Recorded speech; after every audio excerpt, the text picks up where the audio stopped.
Existe um inimigo que você carrega com você o tempo inteiro. Ele sabe exatamente o que te machuca. Sabe como te fazer parar. Sabe como transformar oportunidade em ameaça. Sabe como usar sua inteligência contra você. Ele não está fora, está dentro. E você o chama de orgulho, de princípios, de autoestima, de jeito de ser. Marco Aurélio tinha outro nome para isso: ego. E ele passou a vida inteira em guerra com o próprio. Marco Aurélio foi imperador de Roma durante 20 anos. Comandou legiões. Tomou decisões que moviam o mundo. E mesmo assim, o livro que ele escreveu, Meditações, não é sobre estratégia militar. Não é sobre liderança. É um homem lutando contra si mesmo. Página após página, ele se cobra. Se questiona. Se corrige.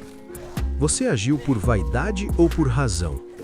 Você tomou essa decisão para provar algo ou porque era o certo? Você recusou esse conselho porque estava errado ou porque veio de alguém que você não queria ouvir? Essas não são perguntas de um imperador inseguro. São perguntas de alguém que entendeu que o ego não descansa nunca e que ignorá-lo é a única garantia de ser controlado por ele. O ego tem uma característica que o torna difícil de combater. Ele nunca aparece como fraqueza. Ele aparece como força. Quando você recusa uma crítica válida, ele diz que você está mantendo seus valores. Quando você abandona algo difícil, ele diz que você está preservando sua dignidade. Quando você evita uma conversa necessária, ele diz que você está protegendo sua paz. Quando você guarda mágoa, ele diz que você está sendo fiel a si mesmo. O ego é o melhor advogado que você já contratou. E o mais perigoso, porque trabalha só para ele. Marco Aurélio escrevia para si mesmo uma frase que aparece de formas diferentes ao longo de Meditações. Algo como: o obstáculo no caminho se torna o caminho. Ele não estava falando de obstáculos externos. Estava falando do ego. Porque toda vez que você encontra um ponto de resistência interna, vergonha de pedir ajuda, medo de parecer fraco, recusa em admitir erro, necessidade de ter razão, você tem duas opções: defender o ego e parar, ou usar aquele ponto de resistência como mapa do exato lugar onde você precisa crescer. Tem um teste simples que Marco Aurélio aplicava a si mesmo. Você pode aplicar agora.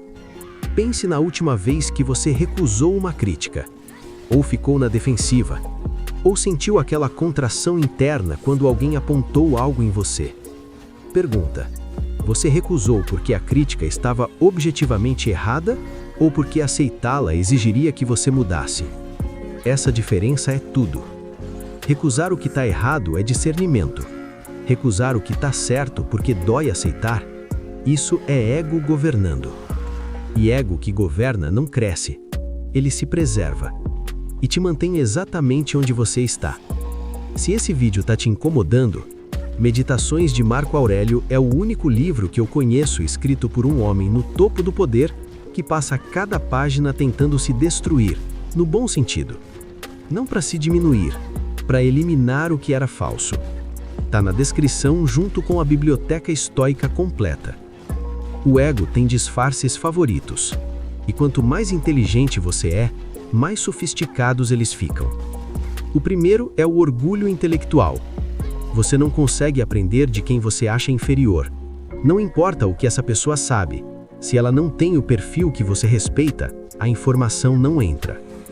O segundo é a sensibilidade estratégica. Você usa a própria sensibilidade como escudo. Eu sou assim. Eu não aceito ser tratado dessa forma. E qualquer tentativa de te confrontar vira desrespeito. O terceiro é o princípio como congelamento. Você tem valores reais e usa eles para não mudar.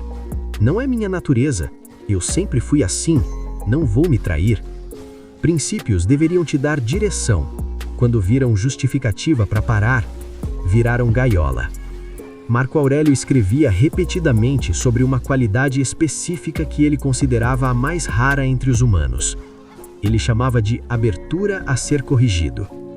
Não humildade performática, não a falsa modéstia de quem diz, pode falar o que quiser, e internamente fecha tudo.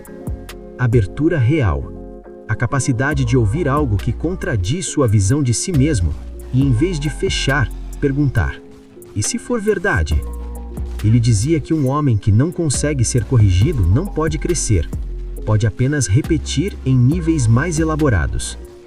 E olhando ao redor, você vai perceber que a maioria das pessoas não está crescendo, está repetindo, com mais sofisticação, mais justificativas, mais história, mas repetindo.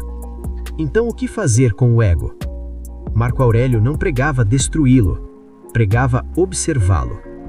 Toda vez que você sentir aquela contração, defensividade, irritação, necessidade de provar, sensação de que sua identidade está sendo atacada, pause. Não para meditar, para perguntar: o que eu estou protegendo aqui? E esse que estou protegendo é quem eu quero ser ou é quem eu já fui? Porque o ego defende o passado, a versão de você que já existe. E tudo o que você quer ser está do outro lado dessa defesa. Marco Aurélio não teria dó do seu ego. Ele teria respeito por quem tem coragem de questionar o próprio. Porque ego que não é questionado não é força, é limite com o nome errado. Se esse vídeo está te incomodando, Meditações de Marco Aurélio está na descrição. Não para você se punir, para você se conhecer de verdade e parar de confundir o que te protege com o que te prende.